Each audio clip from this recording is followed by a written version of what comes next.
we as a coach, especially when you're going through these peaks and valleys of a season, but most importantly, peaks and valleys of building your program, or however, whatever terms you want to use, it's hard. I mean, it's really hard. And it starts with the fact that our fan support was tremendous.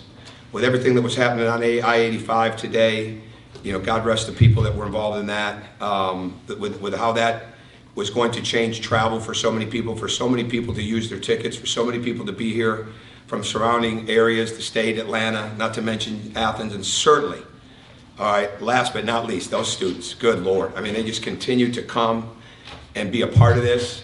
And Dave Neal told me, you know, I was meeting with him before the game, the play-by-play man for the network.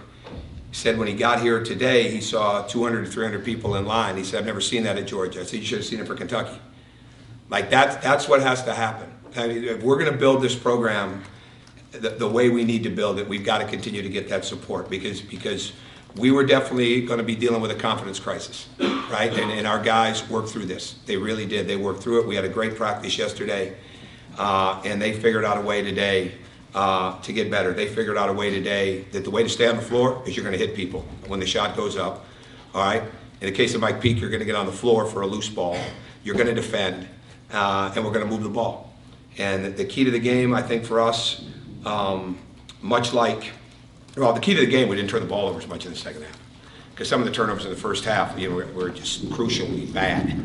And we knew they were going to be a hard team to play against with the way they packed the lane, the way they attacked off their man to go get a charge. And Buzz does a great job. He does a great job, and we had to work through that. But as I said the other night, when Reed Nico took momentum from us in the Missouri game, Mike Peake at the end of the half gained momentum by getting on the floor for the loose ball, having the presence of mind to call the timeout, because I was going to call timeout on a miss or a make if they scored, and for Severe to go down there and get that bucket. That may seem very, very minor, all right, but that's momentum. That's a momentum-changing play. And you've got to get more momentum-changing plays in the game than the other team does, just like you've got to get more 50-50 balls than the other team does. And I don't know how that turned out, but I know we were playing one of the hardest-nosed, toughest teams in the league, and our guys responded to it, and it was a great win. And in the case of Anthony, I'm proud of the way that he played. I'm proud of the 15 boards, big time. I'm really proud of the fact that he had 14 deflections with his defensive activity today. We had 47, which is the first time we've been back there in a while, which has got a huge, huge barometer on how we win. So that's my 2 cents, and I appreciate your waiting. Go ahead. Coach, I was just going to ask you about Edwards' 15 rebounds. Yeah. Was this the most complete game you've seen him put together since you've had it? Thus far. But as I said to him near the end of the game, it's all got to turn up now that we're in February. Everything's got to turn up. And that's what the team has got to learn, right? I mean, if you're not going to be physical, and if you're not going to hit people when the shot goes up, it's hard to play. It's hard to play anywhere, but it's certainly hard to play in this league. And there's got to be a defensive mindset. And as I told the team, competition to get on the court just got raised today. And that means that our practices, we're not taking steps back when it comes to how we're going to practice. So we're going to take steps back with the length of practice, but we're not going to take steps back with how hard we have to compete to get ready for these games. And we do not have a great practice team right now. We just don't. We don't have the maturity level, we don't have the leadership level, and we don't have the understanding level of what that is. And we've got to continue to grow that day in and day out. Well, today was a good example of what happens when you practice well and you put things forth the right way. You've got a chance to go out there and compete.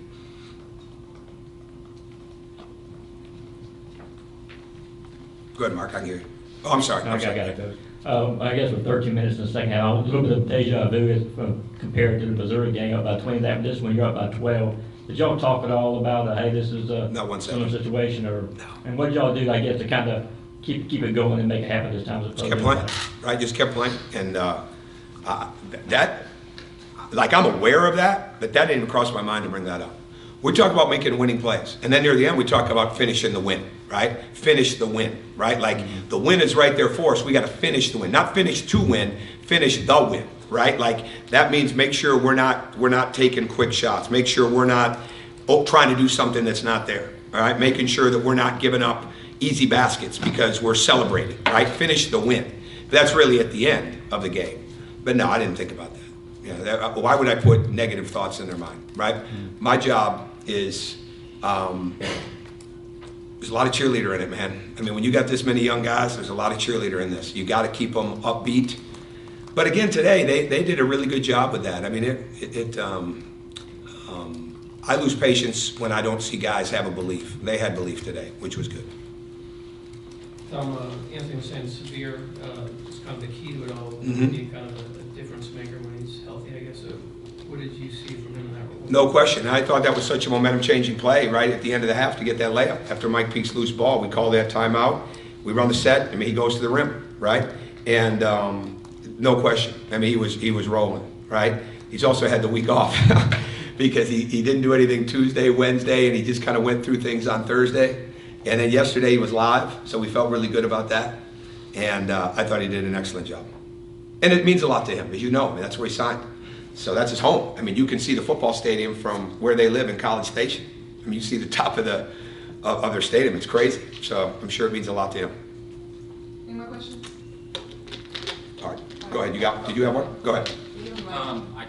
My math might be wrong, but We use the mic. there was, I think 8 stops in a row late in the first Yeah, half. we count those. Yeah. Yeah, Big thing for us is 3 stops in a row. We did a good job with that today. and just, I guess, defensive consistency, you talked a lot about it We on need Friday. it. It's number one key in the winning recipe, right?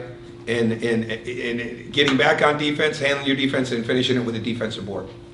And the other thing that we did a better job because, you know, Buzz's team right now, Buzz is a great coach. I mean, he's given his team every opportunity to win. They've won 3 league road games, right? I mean, Buzz can play a lot of different ways, and he's playing a very controlled pace of basketball right now.